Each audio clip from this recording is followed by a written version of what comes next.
یاد رکھیے اللہ تعالیٰ کے کچھ فرشتے مقرر ہیں جو مختلف راستوں کا، شاہراہوں کا، گلیوں کا، کوچوں کا چکر لگاتے ہیں اور ذکر کرنے والوں کو تلاش کرتے ہیں۔ جب وہ ایسی جماعت کو دیکھتے ہیں جو اللہ تعالیٰ کے ذکر میں مصروف ہو تو آواز دیتے ہیں،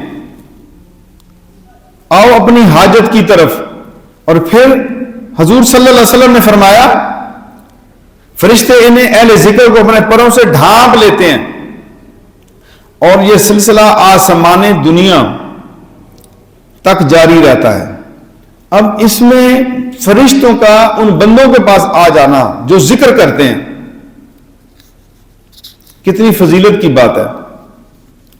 اور جو شخص اللہ تعالیٰ کو یاد کرتا ہے، اللہ کا ذکر کرتا ہے، زندہ آدمی کی مثل ہے، اور جو اللہ تعالیٰ کا ذکر نہیں کرتا وہ مردے کی مثل ہے۔